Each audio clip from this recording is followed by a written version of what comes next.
Hello and a very warm welcome. Let's take a look at our top story.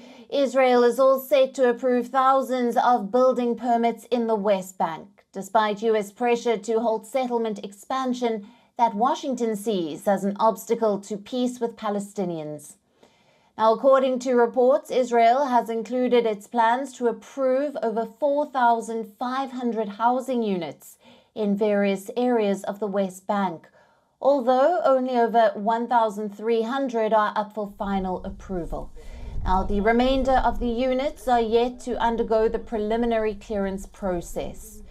It also amended a law to clear the way for settlers to return to 4 settlements that had previously been evacuated. The United States has said that it is deeply troubled by the move. The State Department spokesperson, Matthew Miller, said, and I quote, "As has been long-standing policy, the United States opposes such unilateral actions that make a two-state solution more difficult to achieve and are an obstacle to peace," unquote. Now, despite U.S. pressure to halt settlement expansion, Israel's nationalist religious government tabled plans to approve thousands of building permits in West Bank, which is the major bone of contention between Israel and Palestine, and frequently witnesses deadly armed conflicts.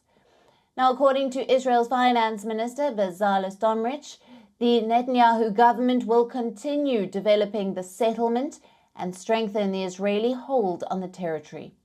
Now, Smotrich's additional defense portfolio gives him a leading role in the West Bank administration.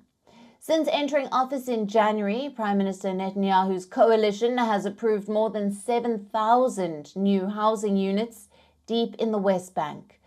In response to this decision, the Palestinian Authority has said it would boycott the upcoming meeting of the Joint Economic Committee with Israel.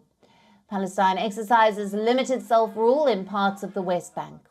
The Palestinian Islamist group Hamas, which has ruled Gaza since 2007, after Israel's withdrawal of soldiers and settlers, has condemned the move, saying it will not give Israel legitimacy in the region and will resist the move by all means. While the Jewish settler groups have welcomed the announcement, Washington is not very enthusiastic about the same, as it sees the plan as an obstacle to peace between Israelis and Palestinians.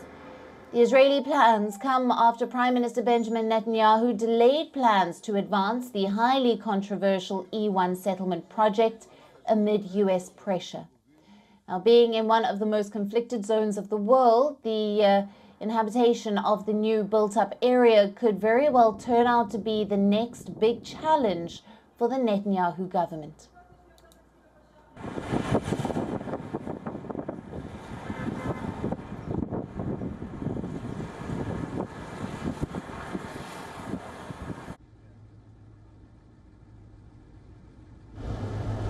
Now, for more on this, we are being joined by our correspondent, Jody Cohen from Ra'anana. Hello to you, Jody.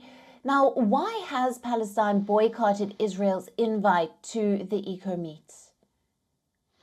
Hi, Alison. So the Palestinians would say that they want the West Bank to be part of a future Palestinian state. So they're boycotting this economic summit of Palestinian and Israeli finance officials that was due to take place today. And that was designed to bring economic opportunities for the Palestinians, such as a reported plan to develop gas fields off the coast of Gaza, which was announced yesterday. Now, Israel would say that it has a right to build in the West Bank, or as they would call it, Judea and Samaria, using the former names for the areas, that they have offered the Palestinians the states multiple times, which have all been rejected, and that final borders would be agreed in any final negotiations.